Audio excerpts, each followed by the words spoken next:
Li ho, everybody. Ni hao. Very, very good to see you. And Mr. Chairman of the Prospect Foundation, Monsieur le Président de l'Assemblée Nationale, ministers, colleagues, friends, Ukrainian friends who are here.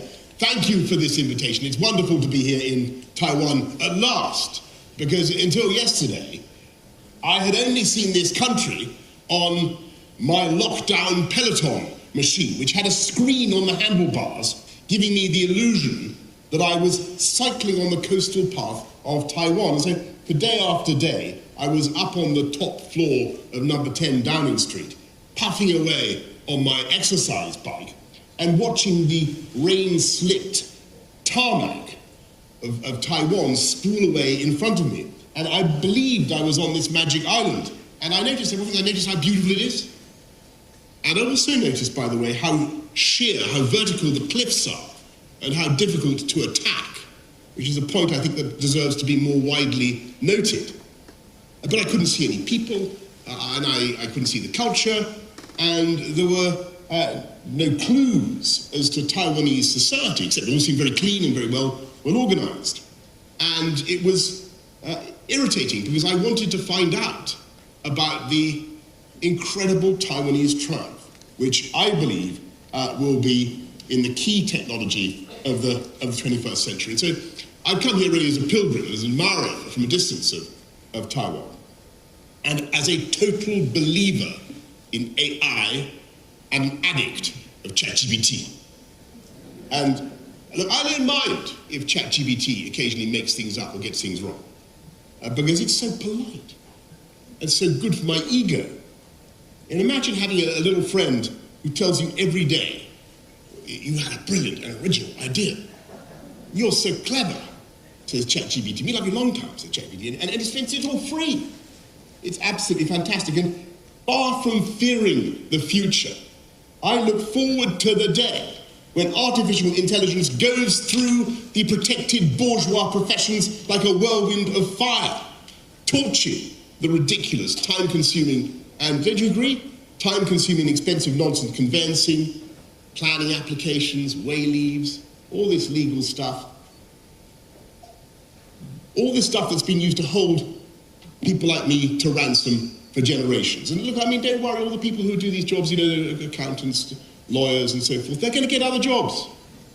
It's going to be fine, because great technological change always ends up creating more well-paid jobs than it destroys. And we will solve the problem of social care workers, the shortage of social care workers which we have in our country. Not with more immigrants, but with, I think, eventually ChatGPT. ChatGPT androids, reminding the elderly to take their pills in a tirelessly polite and deferential manner. AI is going to help humanity in millions of ways that we can only guess at right now. It's the biggest advance in cognitive power I've seen in my lifetime. It has the potential to be bigger than the internet, bigger than Gutenberg, bigger than print itself. And all of it is made possible by Taiwan, isn't it? It's true. As I'm sure you all know, about 95%, perhaps even 100% now, of the sophisticated microprocessors that are necessary for AI are made here through the genius of Taiwanese manufacturers' atomic-level precision in lithography and etching. I remember when I first became Prime Minister of the UK in 2019, I said, look, you know, I was aware of this thing. I said, look, we've got to catch up with Taiwan. We can't lag behind. I said to my officials, how much would it cost for us to build a fabrication plant here in the UK? And they said £9 billion to begin with. I thought, that seems like a lot. But I said, okay, right. And then they said, but even if we could do it on a reasonable timescale, we could not guarantee that our chips would be as good as Taiwan's, because year after year, the Taiwanese are getting better and better. And year after year, these Taiwanese chips put new distance between themselves and their competitors.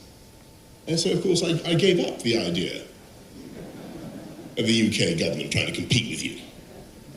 And I've come here because I know that there is a fundamental reason why this miracle is taking place on this island and nowhere else in the world, or at any rate a unique combination of factors. There's a strategic vision of the Taiwanese government. We just heard just now from President Lai, the companies themselves who are driven by constant desire to improve. But then there's the whole commercial environment of Taiwan, the spirit that you notice as soon as you get here, which you can't detect on your number 10 peloton, as I say. And it seems to me that there is a zing and an energy and an optimism here because this is a free country where everyone has the equal protection of the law, where you don't have to worry that someone is going to steal your intellectual property because you have security of IP, and where you don't have to bribe some party apparatchik to get a contract because, on the whole, corruption here is very low. And that freedom, under the law, gives people tremendous confidence to invest and to take risks, commercial risks, that they might not otherwise take, and therefore to innovate. And I think that is why Taiwan leads the world in what is currently the world's most important technology. And so, of course, it follows that it's vital, not just for Taiwan, but for the West, for my country, for the whole world, that we protect that freedom here in Taiwan. Because I think I can safely say after 24 hours that we have a miracle here in this country. A Chinese country of 24 million people where the population feels free, feels different, and feels a strong sense of Taiwanese identity. And as far as I understand things, the majority of people do not, on the whole, want to declare that they are immediately a sovereign state independent of Beijing. Have I got that right? That seems to be the general, or a view of a large number of people, because they're aware of the sensitivities on the mainland. All they want, as we've heard from the President earlier on, all they want is to protect the status quo, to protect democratic self-government and the freedom that is at least partly responsible, I believe, for your success. And the sad thing about what is happening now is that it is not the people of Taiwan who are demanding unilateral constitutional change, is it? On the contrary, it's Beijing that is insisting without the slightest evidence that the current arrangements are somehow unsatisfactory. And every day, we see it on our TV screens. The People's Republic of China is trying to bully Taiwan into submission. And the PRC is sending boats into Taiwanese waters and planes into Taiwanese airspace as if to remind the world, as though we needed reminding, of the might of the Chinese armed forces, and thereby signaling their intention by 2027, we're told, which is not very far away at all, to impose Chinese communist rule on this island, to eradicate democracy, to impose unification, and basically to run the place from Beijing. And they are signaling, and they've said expressly, that if necessary, they are willing to use force. And of course, around the world, people look at the relative size of the two entities, population size, Taiwan versus the People's Republic of China, 24 million versus 1.3 billion, whatever it is. And they wonder how Taiwan could possibly survive in such a struggle. I mean, around the world they do. I don't think they worry about it here, do they? Do you think Taiwan, let me ask you seriously, do you think Taiwan can survive? Do you think this blessed island, this happy accident of history, can keep its free and democratic status? Do you? Yes.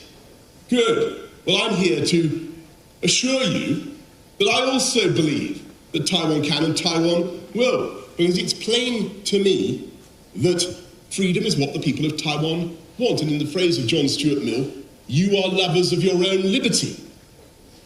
And I don't believe that spirit will ever be crushed. And I say therefore to our friends in Beijing, and they should be our friends, by the way, that is a huge mistake to use intimidating and aggressive measures against Taiwan. And that publicly to contemplate violence is madness. Because the minute you use force to make a unilateral change to the status quo, you risk a chain of events that you cannot control, because that is, I'm afraid, what war always means. And we know, of course, that there are currently ambiguities in the official US position, the official British position, about what we would all do in the event of an attack on Taiwan.